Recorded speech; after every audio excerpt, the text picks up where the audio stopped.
അതായത് intelligence report എന്ന് പറയുന്നത് പ്രതിവാരത്തിൽ തന്നെ മുമ്പ് മാസത്തിലായിരുന്നു. ഇപ്പോൾ പിണറായി വിജയൻ ഇലക്ഷനോട് അടുപ്പിച്ചിട്ട് വാരത്തിൽ തന്നെ അതിൻ്റെ റിപ്പോർട്ട് കൊടുക്കണമെന്ന് പറഞ്ഞ അതിൻ്റെ അടിസ്ഥാനത്തിൽ ഇപ്പോൾ കിട്ടിയ ഏറ്റവും പുതിയ റിപ്പോർട്ട് പിണറായി വിജയന് നല്ലാതെ നടുക്കുന്നതാണ്. ഈ ഇൻ്റലിജൻസ് റിപ്പോർട്ട് എന്താണോ അത് തന്നെയാണ് കഴിഞ്ഞ തവണത്തെ ലോക്സഭാ മണ്ഡലത്തിലെ ഇലക്ഷനിലും തദ്ദേശ സ്വയംഭരണ തെരഞ്ഞെടുപ്പിലെ ഇലക്ഷനിലും നടന്നിട്ടുള്ളത്. അതിൽ കൃത്യമായി പറഞ്ഞിട്ടുണ്ട് 4 സ്ഥലങ്ങളിൽ UDF കോർപ്പറേഷൻ നേടും.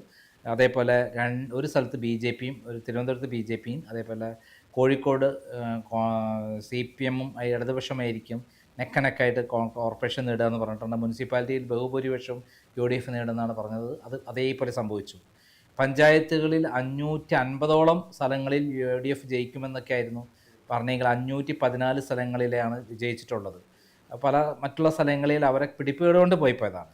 അപ്പം ഇത് കറക്റ്റായി വന്നിരിക്കുകയാണ്. ഇപ്പം പുതിയ സംഭവത്തിൽ കഴിഞ്ഞ ലോക്സഭാ മണ്ഡലത്തിൽ 18 സ്ഥലങ്ങളിൽ വിജയിക്കുമെന്ന് പറഞ്ഞ് കറക്റ്റായി വന്നു. ആലത്തൂരിൽ K രാധാകൃഷ്ണൻ വിജയിക്കുമെന്നും അതേപോലെ തൃശ്ശൂർ സുരേഷ് ഗോപി ജയിക്കുമെന്ന് പറഞ്ഞത് കറക്റ്റായി വന്നിരിക്കുകയാണ്. ഈ കഴിഞ്ഞ നിയമസഭ ഇൻ്റലിജൻസ് റിപ്പോർട്ടിൽ നമ്മൾ തന്നെ പുറത്തുവിട്ടുള്ള കാര്യം BJPക്ക് 2 സീറ്റിൽ വിജയിക്കാൻ സാധ്യതയുണ്ടെന്നുള്ളതാണ്. അതേപോലെ തന്നെ കോൺഗ്രസ്സിന് UDFന് 100 മുതൽ 110 സീറ്റ് വരെ വിജയിക്കുമെന്നുള്ളതായിരുന്നു കഴിഞ്ഞ ഇതിൽ വന്ന്. ബാക്കി LDF വിജയിക്കുമെന്നുള്ളതാണ്. എന്നാൽ ഏറ്റവും പുതിയ ഇൻ്റലിജൻസ് റിപ്പോർട്ട് പ്രകാരം 110 മുതൽ 120 സീറ്റുകൾ വരെ UDF കൊടുങ്കാറ്റായി മാറും, എല്ലാം വിജയിക്കാൻ സാധ്യതയുണ്ടെന്നുള്ളതാണ്. മാത്രമല്ല കഴിഞ്ഞ തദ്ദേശ സ്വയംഭരണ തെരഞ്ഞെടുപ്പിലെ റിസൾട്ട് ആയിരിക്കില്ല, അതൊരു കൊടുങ്കാറ്റാണെങ്കിൽ ഇത് വൻ ചുഴലിക്കൊടുങ്കാറ്റായി മാറുകയാണ് എന്നുള്ളതാണ്. അതായത് അന്നുണ്ടായിരുന്ന വികാരത്തേക്കാൾ ഭയങ്കരമായ ഒരു വികാരം കേരളത്തിലെ എല്ലാ പാർട്ടി അണികളിലും, അത് മാർക്സിസ്റ്റ് പാർട്ടി ആയിക്കോട്ടെ, കോൺഗ്രസ് ആയിക്കോട്ടെ, BJP ആയിക്കോട്ടെ, എല്ലാവരുടെ ഇടയിലും ഭരണവിരുദ്ധ വികാരം എന്ന് പറയുന്ന ഒരു വലിയൊരു വികാരം കേരളത്തിലുണ്ട്. അതോടൊപ്പം മറ്റൊരു വികാരം കൂടെ ഉണ്ടായിരിക്കുന്നു. മുസ്ലിം ക്രിസ്ത്യൻ ന്യൂനപക്ഷ വികാരം UDFന് അനുകൂലമാണ്, LDFനെതിരേക്ക് ശക്തമായി ആഞ്ഞു വീശുകയാണ്. അവർ BJPക്ക് അനുകൂലവുമല്ല. മൂന്നാമത്തെ ഹിന്ദു വികാരമാണ്. ഹിന്ദു വികാരത്തിൽ സ്വാഭാവികമായിട്ടും നമ്മളെല്ലാവരും കണക്കൂട്ട് BJPക്ക് പോകുന്നതാണ്. പക്ഷേ ബഹുഭൂരിപക്ഷം വരുന്ന ആളുകളും ഒരു ഭരണമാറ്റം ആഗ്രഹിക്കുന്നുണ്ട്. ഇവരും ശബരിമല കൊള്ളയുടെ വാർത്തകൾ ദിവസേന വന്നുകൊണ്ടിരിക്കുന്ന ഒരു ഘട്ടത്തിൽ വിശ്വാസികളെല്ലാം തന്നെ ഭരണത്തിൽ വരാൻ സാധ്യത UDF ആണ് എന്ന് മനസ്സിലാക്കി UDFന് അനുകൂലമായിട്ടുള്ള ഒരു വോട്ട് ചെയ്യാൻ ഉദ്ദേശിക്കുന്നു എന്നുള്ള കൃത്യമായിട്ടുള്ള കണക്കുകളും കാര്യങ്ങളുമാണ് വന്നിരിക്കുന്നത്. 100+ തന്നെയാണ് എല്ലാ കോൺഗ്രസ് നേതാക്കളും. ഇതിപ്പോൾ 100+ അല്ല, 110+ എന്നുള്ള ലെവലിലേക്ക് UDF അനുകൂലയിലേക്ക് മാറി എന്നുള്ളതാണ്. 110 സീറ്റ് ഉറപ്പായിട്ടും കിട്ടുന്നുള്ള ഒരു അവസ്ഥയിലേക്ക് മാറുകയാണ്. തെക്കൻ ജില്ലകളിൽ LDF തകർന്ന് തരിപ്പണമാകും എന്നുള്ളതാണ്. ആലപ്പുഴ, തിരുവനന്തപുരം, കൊല്ലം 3 ജില്ലകളിലാണ് കഴിഞ്ഞ തദ്ദേശ സ്വയംഭരണ തെരഞ്ഞെടുപ്പിൽ അത്യാവശ്യം പിടിച്ചു നിന്നത്. അതിൽ തിരുവനന്തപുരമാണ് അത്യാവശ്യം നിന്നത്, പിന്നെ തൃശ്ശൂരാണ്. എന്നാൽ ഇത്തവണത്തെ ഈ പറയുന്ന 4 സ്ഥലങ്ങളിൽ തൃശ്ശൂരായിക്കോട്ടെ, കൊല്ലമായിക്കോട്ടെ, തിരുവനന്തപുരം ആയിക്കോട്ടെ, ആലപ്പുഴ ആയിക്കോട്ടെ, ഏകദേശം 50-50 സീറ്റല്ല, 75% സീറ്റും UDF അടിച്ചു കൊണ്ടുപോകുന്നുള്ള അവസ്ഥയിലേക്കാണ്. ഇവിടെ നിന്നാണ് BJP മിനിമം 5 സീറ്റ് വരെ വിജയിക്കാൻ സാധ്യതയുണ്ട്. 2 മുതൽ 5 വരെ സീറ്റുകൾ നേടാൻ സാധ്യതയുണ്ട്. അതിൽ ആലപ്പുഴയിൽ നിന്നൊരു സീറ്റായിരിക്കാം, ആലപ്പുഴ ജില്ലയിൽ നിന്നൊരു സീറ്റ്, അതേപോലെ കൊല്ലം ജില്ലയിൽ നിന്നൊരു സീറ്റ്, പിന്നെ 2 സീറ്റ് തിരുവനന്തപുരം, 1 സീറ്റ് നേരെ കാസർഗോഡ് നിന്നാകാം എന്നുള്ള ഒരു ഇതാണ് വന്നിരിക്കുന്നത്. അത് ചിലപ്പോൾ പിന്നെ തിരിച്ചിട്ട് തിരുവനന്തപുരം തന്നെ ആകാം, കാട്ടാക്കടയോ. അവർ പറയുന്ന പ്രധാനപ്പെട്ട സ്ഥലങ്ങൾ എന്ന് പറയുന്നത് ഒന്ന് കാട്ടാക്കടയാണ്, ഒന്ന് നേമമാണ്, ഒന്ന് കഴക്കൂട്ടാണ്, ഒന്ന് പിന്നെ വട്ടിയൂർക്കാവാണ്, ഒന്ന് നമ്മുടെ തിരുവനന്തപുരം ആലപ്പുഴ കായംകുളമാണ്, ചെങ്ങന്നൂരാണ്, പിന്നീട് ചാത്തന്നൂർ. ഈ മണ്ഡലങ്ങളിൽ ഏതെങ്കിലും 5 സീറ്റുകൾ വരെ, 2 സീറ്റുകൾ മുതൽ 5 സീറ്റുകൾ വരെ വിജയിക്കാൻ സാധ്യതയുണ്ടത് BJPക്ക്. തിരുവനന്തപുരത്തുള്ള സീറ്റുകളിൽ 75%. എത്ര സീറ്റുണ്ട് തിരുവനന്തപുരത്ത്? എത്ര സീറ്റുണ്ട് തിരുവനന്തപുരം ജില്ലയിൽ? ഇപ്രാവശ്യത്തെ തദ്ദേശ സ്വയംഭരണ തെരഞ്ഞെടുപ്പിൽ പിന്നെ കൊല്ലത്ത് 11 സീറ്റിൽ 6 സീറ്റ് UDFന് അനുകൂലമായിരുന്നു. അത് 9 സീറ്റ് വരെ ആകാം എന്നുള്ള നിലയിലേക്കാണ് ഇപ്പോഴത്തെ ഏറ്റവും ഇൻ്റലിജൻസ് റിപ്പോർട്ട് പറയുന്നത്. ആലപ്പുഴയിൽ 9 സീറ്റിൽ 6 സീറ്റും UDFനാകാമെന്നുള്ള ഇൻ്റലിജൻസ് റിപ്പോർട്ടാണ്. നേരത്തെ 5 സീറ്റ് വരെയായിരുന്നു ഉണ്ടായിരുന്നത്. 5 സീറ്റല്ല ഇപ്പോൾ വരാൻ പോകുന്നത്. 9 സീറ്റിൽ 7 സീറ്റ് വരെ അവിടെ നേടാം, 1 സീറ്റ് BJP നേടാം എന്നുള്ള നിലയിലേക്ക് കാര്യം മാറിയിരിക്കുന്നു എന്നുള്ളതാണ് വന്നിരിക്കുന്നത്. ഇതിലിപ്പം സാർ പറഞ്ഞ പോലെ എന്താണ്, ന്യൂനപക്ഷ വോട്ടുകൾ മുഴുവനായിട്ട്, അതായത് ക്രിസ്ത്യൻ മുസ്ലിം, അതിന് വേണ്ടിയിട്ട് ഒരു കളം കൂടി ഒരുക്കുന്നുണ്ട് AK ബാലൻ. അദ്ദേഹം പറഞ്ഞത് ആഭ്യന്തരം കൈകാര്യം ചെയ്യാൻ വേണ്ടി പോകുന്നത് ജമാഅത്തിയാണ്. അതായത് മുസ്ലിങ്ങളുടെ ഒരു ഭരണം UDF അധികാരത്തിൽ വന്നു കഴിഞ്ഞാൽ സംഭവിക്കും പറയുന്നത്. അതായത് BJP CPM ഒരു ബാന്ധവം വരുന്നുണ്ട്. അതിൽ ആ ബാന്ധവത്തിൽ 15 സീറ്റ് വരെ വിജയിപ്പിച്ച് കൊടുക്കണം എന്നുള്ളതാണ് പിണറായി വിജയന് കൊടുത്ത തിട്ടൂരം. ബാക്കി 125 സ്ഥലങ്ങളിൽ ഇടതുപക്ഷത്തെ വിജയിപ്പിക്കാനുള്ള വോട്ട് ചെയ്യും BJP എന്നുള്ളതാണ് അവർ അമിത്ഷാ പ്ലാൻ ചെയ്തിരിക്കുന്നത്. ഞങ്ങൾക്ക് തിരുവനന്തപുരവും തൃശ്ശൂരും വിജയിച്ചാൽ മതി, കേരളത്തിലെ തദ്ദേശ സ്വയംഭരണ സ്ഥലത്തിൽ എവിടെയും വിജയിച്ചാൽ ഞങ്ങൾക്ക് പ്രശ്നമില്ല എന്നുള്ളതായിരുന്നു അമിത്ഷായുടെ പ്ലാൻ. അതിൽ തൃശ്ശൂർ ആകെ പൊട്ടി തകർന്നു പോയി. കാരണം സുരേഷ് ഗോപിയെ തോൽപ്പിക്കുക, സുരേഷ് ഗോപിയുടെ മേധാവിത്വം തകർക്കുക എന്ന് BJPയുടെ ലക്ഷ്യമാണ് അവിടെ ഉണ്ടായത്. അത് മുരളീധരൻ അഡ്വക്കേറ്റ് സുരേഷിൻ്റെ നേതൃത്വത്തിൽ അല്ലെങ്കിൽ MT രമേശ്, അതേപോലെ തൃശ്ശൂരിൽ ഗോപാലകൃഷ്ണൻ ഒരു പ്ലാൻ പ്രകാരം അത് പൊളിച്ചു. ശരിക്കും അവിടെ വിജയിക്കേണ്ട ആര്? സുരേഷ് ഗോപിൻ്റെ പദ്ധതിയൊന്നും സുരേഷ് ഗോപി അവിടെ കയറേണ്ട. കാരണം സുരേഷ് ഗോപി വരെ ആരും മൈൻഡ് ചെയ്യാത്തൊരു സ്വഭാവം കൊണ്ട്, അഹങ്കാരം കൊണ്ട് അത് അവർക്ക് താങ്ങാൻ പറ്റാത്തതുകൊണ്ട് അവിടെ പൊളിച്ചു കഴിഞ്ഞു. പക്ഷേ തിരുവനന്തപുരം അങ്ങനെയല്ല. രാജീവ് ചന്ദ്രശേഖരൻ നേതൃത്വം കൊടുത്തുകൊണ്ട് അവിടെ CPMൻ്റെ 16 വാർഡുകളിലാണ് അവരുടെ വോട്ട് മറച്ചത്. CPM വോട്ട് മറച്ചു പിണറായി വിജയനെയുള്ള ധാരണ പറയും. അങ്ങനെ തിരുവനന്തപുരം കോർപ്പറേഷനിൽ വിജയിച്ചു. അത് വലിയ നേട്ടമാണ് അവർക്ക്. കേരളത്തിലെ മുഖ്യമന്ത്രിയുടെ അതേ തന്നെ പ്രാധാന്യമായി മാറിയിരിക്കുകയാണ് തിരുവനന്തപുരം മേയർക്ക്. അദ്ദേഹത്തിൻ്റെ മുന്നിൽ ഈ മാസം 24-ാം തീയതി 25-ാം തീയതി ആര് വരുന്നുണ്ട്? നരേന്ദ്രമോദി വന്ന് ഡിക്ലെയർ ചെയ്യാൻ പോവുകയാണ്. അതോടുകൂടി കേരളത്തിലെ 35 മണ്ഡലങ്ങളിൽ വിജയിക്കത്തക്കതയിൽ പ്രകമനം ഉണ്ടാക്കുന്നതാണ് പറയുന്നതെങ്കിലും 15 മണ്ഡലങ്ങളിൽ വിജയിപ്പിച്ചു കൊടുക്കണം എന്നാണ് ഡീൽ ഉണ്ടാക്കിയിരിക്കുന്നത്. ഇതൊന്നല്ല ഇപ്പോഴത്തെ പ്രശ്നം. ആ ഡീൽ പ്രകാരം 125 സ്ഥലങ്ങളിൽ LDFന് അനുകൂലമായി BJP വോട്ട് ചെയ്യും, 15 സ്ഥലങ്ങളിൽ BJPക്ക് അനുകൂലമായി വോട്ട് ചെയ്യണം എന്നുള്ള ധാരണ. പക്ഷെ അത് വേറെ. ഇപ്പോൾ ഇൻ്റലിജൻസ് റിപ്പോർട്ട് പ്രകാരമുള്ള കാര്യം എന്ന് വെച്ചാൽ ഒരു അന്നുണ്ടായിരുന്ന തദ്ദേശ സ്വയംഭരണ തെരഞ്ഞെടുപ്പ് ഉണ്ടായുള്ള സംഭവമല്ല ഇപ്പം.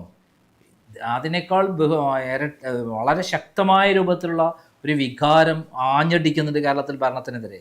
അതുമാത്രമല്ല, സ്വർണ്ണക്കള്ളക്കടത്തുമായി അയ്യപ്പനുമായി ബന്ധപ്പെട്ട ഹിന്ദു വോട്ടുകൾ ഇപ്പോൾ ഏകീകരിച്ച് പിണറായി വിജയനെ തകർക്കാൻ പറ്റുന്നത്, ഭരണത്തിൽ കൊണ്ടുവരാൻ പറ്റുന്നത് UDF ആണ് എന്നുള്ളത് മനസ്സിലാക്കി അവർക്ക് അനുകൂലമായി വോട്ട് ചെയ്യാനുള്ള ഒരു പ്രവണതയാണ് വന്നിരിക്കുന്നത് എന്നാണ് പറയുന്നത്. അതേപോലെ ന്യൂനപക്ഷ വോട്ടുകൾ, വെള്ളാപ്പള്ളിയുടെ AK ബാലനെ പോലുള്ള ആളുകൾ ഇവരുടെ പ്രസ്താവന കാരണം മാത്രമല്ല പിണറായി വിജയൻ വെള്ളാപ്പള്ളിയെ ന്യായീകരിച്ചതോടുകൂടി വെള്ളാപ്പള്ളിക്കെതിരെ മുസ്ലിം സമുദായം ഒറ്റക്കെട്ടായിട്ട്, പല സംഘടനകളും ഒറ്റക്കെട്ടായി നീങ്ങിക്കൊണ്ടിരിക്കുന്നു. ക്രിസ്ത്യൻസും ഒറ്റക്കെട്ടായി നീങ്ങിക്കൊണ്ടിരിക്കുകയാണ്. അവരൊക്കെ ആവശ്യം പിണറായി വിജയനെ ഒഴിവാക്കുക എന്നുള്ള ഈ 3 തരത്തിലുള്ള ഘടകങ്ങൾ ശക്തമായി പ്രവർത്തിക്കുന്നു എന്നാണ് ഇൻ്റലിജൻസ് റിപ്പോർട്ട് പറയുന്നത്. കഴിഞ്ഞ തദ്ദേശ സ്വയംഭരണ തെരഞ്ഞെടുപ്പിൽ തിരുവനന്തപുരം, കൊല്ലം, ആലപ്പുഴയുമാണ് ഏകദേശം പിടിച്ചുന്ന തെക്കൻ ജില്ലകളിലെ പത്തനംതിട്ടയും കോട്ടയം എന്ന് പറഞ്ഞാൽ 9 സീറ്റിൽ 7 സീറ്റും UDFന് അനുകൂലമാണ്. വൈക്കവും അതേപോലെ കാഞ്ഞിരപ്പള്ളിയുമാണ് അവിടെ പിടിച്ചുന്നത്. ഇത്തവണ ആ മണ്ഡലങ്ങളടക്കം UDFന് പോകും എന്നുള്ളതാണ് നേരത്തെ നമ്മൾ അത് അതേപടി നിലനിൽക്കുന്നു. ഇടുക്കിയിൽ 5 സീറ്റാണ് ഉള്ളത്. ആ 5 സീറ്റും UDFന് അനുകൂലമാണ്. അവർ തദ്ദേശ സ്വയംഭരണ തെരഞ്ഞെടുപ്പിൽ വൻ ഭൂരിപക്ഷമാണ്. ഉദുമൽ ചോലയിൽ അടക്കം, നമ്മളെ MM മണിയുടെ സ്ഥലത്തടക്കം UDFന് അനുകൂലമാണ്. ഈ വേറൊരു കാര്യം, എറണാകുളത്ത് എത്ര സീറ്റാണുള്ളത്?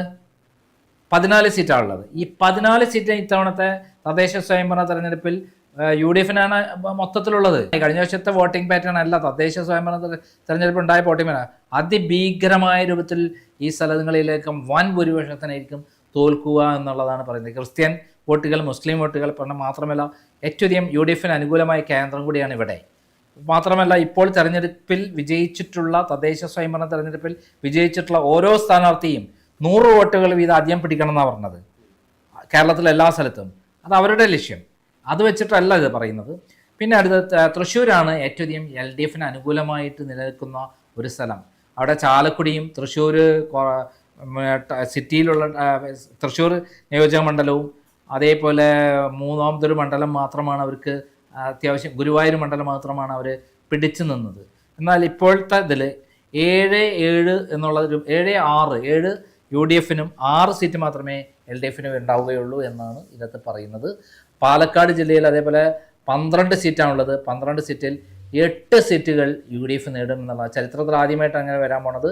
അതിൽ ഏറ്റവും പ്രധാനപ്പെട്ട മണ്ഡലം പാലക്കാട് തന്നെ. അവിടെ ഒരു ആപ്പാടുള്ള പ്രശ്നം എന്ന് പറയുന്നത് നമ്മുടെ രാഹുൽ മാങ്കൂട്ടത്തിൻ്റെ മത്സരിക്കുമോ ഇല്ലേ എന്നുള്ളതാണ്. അതൊന്നും ഇതിൻ്റെ ഘടകമല്ല എന്നാണ് പറയുന്നത്. പട്ടാമ്പി കഴിഞ്ഞ ശേഷം LDF ആയിരുന്നു. ഇപ്രാവശ്യം വൻ ഭൂരിപക്ഷത്തിന് UDF പിടിച്ചെടുക്കുമെന്നുള്ളതാണ് പറയുന്നത്. ഇതേപോലെ ചിറ്റൂർ, തൃത്താല, പിന്നെ നെന്മാറ, ഈ സീറ്റുകളെല്ലാം തന്നെ UDF പിടിച്ചെടുക്കാൻ പോണു എന്നുള്ളതാണ് വരുന്നത്. മണ്ണാർക്കാട് നേരത്തെ UDFൻ്റെ കയ്യിലാണ്. CPI ആണ് അവിടുത്തെ സ്ഥാനാർത്ഥി. മാത്രമല്ല CPIയെ കുറിച്ച് അവിടുത്തെ ജില്ലാ സെക്രട്ടറി വളരെ മോശമായിട്ട് സുരേഷ് ബാബു പറഞ്ഞിരിക്കുക. 5% വോട്ട് മാത്രമേ കേരളത്തിൽ CPIക്ക് ഉള്ളൂ എന്ന് പരിഹസിച്ചിരിക്കുകയാണ്. ബിനോയ് വിശ്വ ആരാണെന്ന് പറഞ്ഞു. അങ്ങനെ മൊത്തത്തിൽ അവിടെ CPIയുടെ വോട്ട് പോലും UDFന് അനുകൂലമായി മാറുന്ന ഒരവസ്ഥയാണ്. പിന്നെ മലപ്പുറം ജില്ലയിൽ പറയേണ്ട ആവശ്യമില്ലല്ലോ. മലപ്പുറം ജില്ലയിൽ എത്ര സീറ്റാണ് ഉള്ളത്? 16 സീറ്റ്. ഈ 16 സീറ്റും ഇത്തവണ ഈ പറഞ്ഞ കഴിഞ്ഞ ഇലക്ഷനിൽ UDFന് അനുകൂലമാണ്. അത് കഴിഞ്ഞാൽ പിന്നെ വരുന്നത് കോഴിക്കോടാണ്. കോഴിക്കോട് 13 സീറ്റിൽ ഇത്തവണ 10 സീറ്റ്. കഴിഞ്ഞ തവണ നിയമസഭാ തെരഞ്ഞെടുപ്പിൽ 11 സീറ്റ് LDFനായിരുന്നു. അവിടെ എല്ലാ മേഖലകളിലും LDF. എന്നാൽ തകർന്ന് തരിപ്പണമായി ഈ തദ്ദേശ സ്വയംഭരണ തെരഞ്ഞെടുപ്പിൽ അവിടെ ഇപ്പോൾ 13 സീറ്റും. 3 സീറ്റ് എന്ന് പറഞ്ഞാൽ ബേപ്പൂർ നമ്മൾ ആരാ മത്സരിക്കാൻ പോണത്? നമ്മുടെ നിലമ്പൂരിൽ നിന്ന് കഴിഞ്ഞ തവണ വിജയിച്ച ഏറ്റവും വിവാദ നായകനായ, അതോടൊപ്പം തന്നെ കോഴിക്കോട് സൗത്താണ് പിന്നെ ലീഡ് നിന്നത് LDF. അവിടെയും തദ്ദേശ സ്വയംഭരണ തെരഞ്ഞെടുപ്പിനേക്കാൾ ശക്തമായ രൂപത്തിൽ ആ സീറ്റുകളും UDFന് അനുകൂലമാകുമെന്ന് പറയുന്നത്. കോഴിക്കോട്ടെ ഏറ്റവും എല്ലാ കാലത്തും കൂടെ നിന്നിരുന്ന LDFൻ്റെ കൂടെ നിന്ന ബാലുശ്ശേരി ഇത്തവണ UDFന് അനുകൂലമാണ്. 15,000 വോട്ടിൻ്റെ ഭൂരിപക്ഷമുള്ളത്. പേരാമ്പ്ര, കുറ്റ്യാടി, നാദാപുരം, വടകര, കൊയിലാണ്ടി, ആ ഏരിയ കംപ്ലീറ്റ്. അതിൻ്റെ പ്രധാനപ്പെട്ട കാരണം RMPയുടെ ശക്തമായ പിന്തുണ, രമയുടെ അവിടെ ശക്തമായ ഒരു രംഗപ്രവേശമുള്ളത് കൊണ്ടാണ് അവിടെ ഫുള്ളായിട്ടുള്ള ഒരു മൂവ്മെൻറ്റ് വരുന്നത് എന്നുള്ളതാണ്. അതോടൊപ്പം തന്നെ ഏറ്റവും പ്രധാനപ്പെട്ട കാര്യം കണ്ണൂരിലെ 11 സീറ്റിൽ ഇത്തവണ 7 സീറ്റ് UDFന് അനുകൂലമായി നിൽക്കുന്നു എന്നുള്ളതാണ്. 7 സീറ്റ്. അതിനെക്കുറിച്ചുള്ള ഇതല്ലല്ലോ നമ്മൾ ഉണ്ടാവാതിരിക്കാം. ഈ ഇന്റലിജൻസ് റിപ്പോർട്ട് പറയുന്ന ഒരു കാര്യമാണ് ഞാൻ വിചാരിക്കുന്നത്. പിന്നെ കാസർഗോഡ് നേരത്തെ ഇന്റലിജൻസ് റിപ്പോർട്ട് പറഞ്ഞത് 5 സീറ്റും UDFന് അനുകൂലമാകുമെന്നാണ്. അതിൽ ഏറ്റവും പ്രധാനപ്പെട്ട കാസർഗോഡ്, തൃക്കരിപ്പൂരും അതേപോലെ കാഞ്ഞങ്ങാടുമാണ്, ഉദുമ, കാഞ്ഞങ്ങാട്, അതേപോലെ മഞ്ചേശ്വരം, അതേപോലെ കാസർഗോഡ്, ഈ 4 മണ്ഡലങ്ങളും UDFന് അനുകൂലമാകും എന്ന് തദ്ദേശ സ്വയംഭരണ തെരഞ്ഞെടുപ്പിൽ അനുകൂലമായിരുന്നു. ആ 4 മണ്ഡലം മാത്രമല്ല, തൃക്കരിപ്പൂരടക്കം ഇത്തവണ വലിയൊരു കൊടുങ്കാറ്റാണ്, വലിയൊരു വികാരമാണ് അവിടെ നടന്നത്. പ്രത്യേകിച്ച് മുസ്ലിം വോട്ട് ഒന്നിച്ച് UDFന് അനുകൂലം പോവുകയാണെന്ന് എന്നുള്ളതാണ് ഏറ്റവും പ്രധാനം. പിന്നെ ഏറ്റവും പ്രധാനം അവസാനം 3 മണ്ഡലങ്ങൾ നമ്മൾ പ്രത്യേകം പറയേണ്ട ആവശ്യമില്ല. അതായത് 3 മണ്ഡലം വയനാടാണ്. വയനാട്ടിലെ ഭൂരിപക്ഷം മണ്ഡലവും UDFന് അനുകൂലം. 3 മണ്ഡലം UDFന് കഴിഞ്ഞ തദ്ദേശ സ്വയംഭരണത്തിൽ തന്നെ വൻ ഭൂരിപക്ഷമാണ്. അത് അവർക്ക് തന്നെയാണെന്നുള്ളതാണ് ഇന്റലിജൻസ് റിപ്പോർട്ട് പറയുന്നത്. പിന്നെ നമ്മൾ വിട്ടുപോയ പത്തനംതിട്ടയാണ്. പത്തനംതിട്ടയിലെ 5 സീറ്റാണുള്ളത്.